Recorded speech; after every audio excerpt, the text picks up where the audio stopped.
Hi, my name is Alexei and welcome to my new vlog. In today's vlog I want to talk about the wire jungle covering Japanese cities. I have filmed only in Tokyo and Yokohama, but the picture is similar throughout the whole country. And I have been traveling a lot in Japan, nowadays even more, thanks to the coronavirus re-entry ban for foreign residents. But this is another story.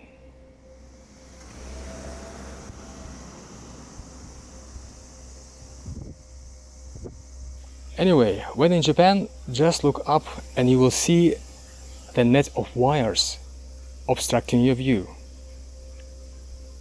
Utility poles along the road supply each household with electricity and create this wonderful cable tangle. Is this strange? In my humble opinion, very much so. Japan is a developed country, but in regards to the so-called undergrounding, it is a developing country. Undergrounding is the replacement of overhead cables, which provide electricity or telecommunications, with underground cables. To be fair, in big shopping streets or fancy areas, cables are mostly underground, like here in Asakusa. But if you move a couple of blocks away, you see the sky again behind the wire net.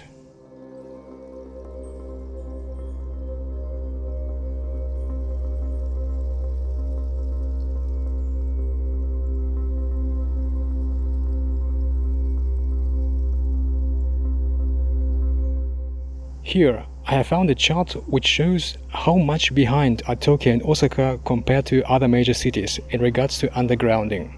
Only 8% for Tokyo and 6% for Osaka. According to the same source, there are roughly 36 million of utility poles in Japan, and the figure is yearly increasing. Wow! If you engage in Japanese culture, you will know about its risk aversion. You will read and hear the slogan Anzen Daiichi, or safety first, on many occasions. You can actually see this safety aspect here. There are construction workers who do the actual work, and those who just stand around and kind of direct the passerbys to ensure safety. It is very typical for Japan. And this is where a jungle of utility poles leads to a sheer contradiction with the safety aspect. In an earthquake and typhoon-prone country, safety first my ass. Living in Japan now for almost 7 years in total, I was wondering a lot about this contradiction. There is also a contradiction in the sense that Japan is a technology pioneer in many fields, ahead of other countries in the 21st century. But this wire jungle, Japan, you are so in the 20th century. As a photographer, I must admit that the electricity wires can be aesthetically interesting.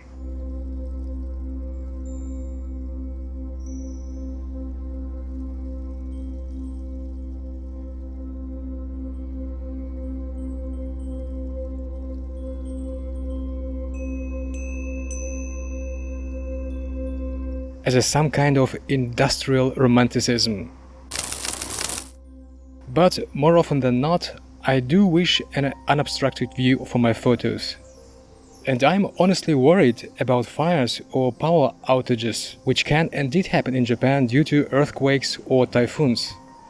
Like in the Great East Japan earthquake of 2011, when the collapse of utility poles and torn electric wires became a problem. Around 56,000 utility poles were damaged then. And in September 2019, there was a large-scale blackout in Chiba Prefecture caused by the typhoon number 15. I remember that typhoon, it was horrible. My house was shaken as if during a distant earthquake.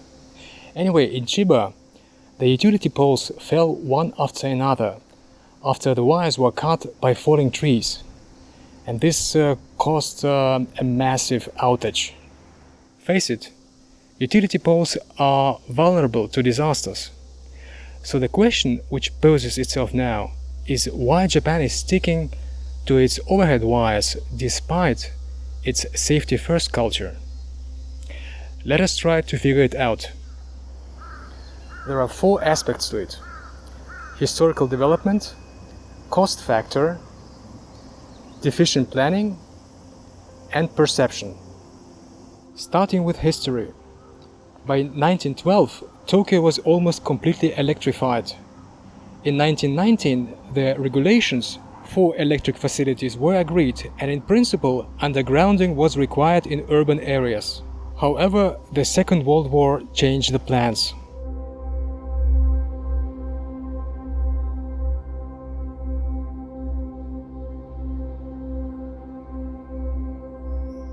When the war ended, a huge power demand was created to restore Japan, which was scorched earth. Japan was poor, so as a countermeasure, cheap utility poles were installed. Understandably, people were focusing on rebuilding the country fast and were not losing much thoughts on disaster prevention or cityscape design. Finally, the economy started booming, also caused by the demand due to the outbreak of the Korean War. And along with that, electric poles continued to stand all over Japan. In the 1980s, during the so-called bubble era, Japan was rich enough to finally hold back and start thinking about the undergrounding. Which leads us to the second aspect, the cost. According to an article, the cost of putting wires underground is about 23 times higher than erecting overhead lines. It is also more time-consuming. Furthermore, restricted city budget as well as distribution of costs between government and electricity operators for undergrounding was and remains an issue.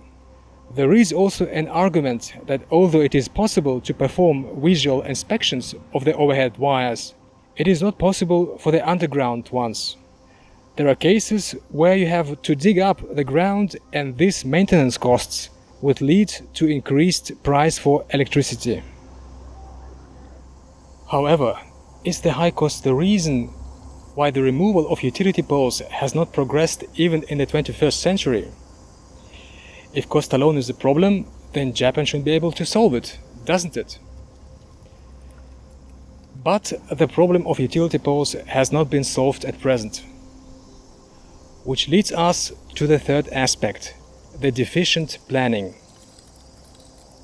Actually, the problem has its roots in the history, when the planners should have adopted the long-term planning considering the risks as early as possible. Japan started late to promote the removal of utility poles compared to other developed countries, and as a result, the interests of electricity and telecommunication operators got involved and could not be ignored. Furthermore, in Tokyo's underground are not only power wires, but also gas pipes, water pipes, and communication wires in large quantities. There is no overall wire and pipe plan, since everybody does their own plans. If you want to bury wires, you have to overlap each plan there is to be sure, which seems to be a big problem. There are also many cases where the pipe or wire position on the map is different from the actual position, leading to accidents. Under these circumstances, the law promoting the undergrounding was finally enacted in 2016, and Japan has set some ambitious goals, which again were dampened by restricted budgets. Last but not least is the aspect of perception. Japanese are used to utility poles and notice them only after being told. It is like living at the foot of Mount Fuji since your birth and not noticing Mount Fuji. Probably those Japanese who are traveling abroad a lot and are observant won't miss this cable tangle, but apparently they are not in the majority. In other words, I have to say that Japanese have a low awareness of the city landscape. Why have they been indifferent to landscapes even though Japan has always had a unique culture and aesthetic sense? Maybe because the Japanese are less aware of creating the landscape themselves. According to the survey conducted by the Ministry of Land, Infrastructure and Transport in 2011, the Japanese people's interest in urban development has taken root in the idea that the country will do it for them, rather than improving the city by themselves.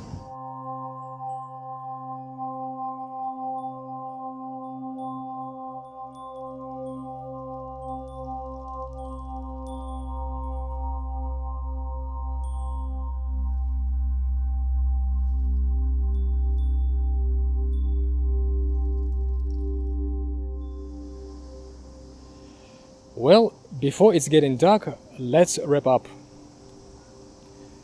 Today's wild cityscape is a combination of indifference to landscape and low-cost overhead lines. Whether or not Japan's undergrounding will succeed in the future depends on the people's interest in the landscape and cost reduction due to technological progress.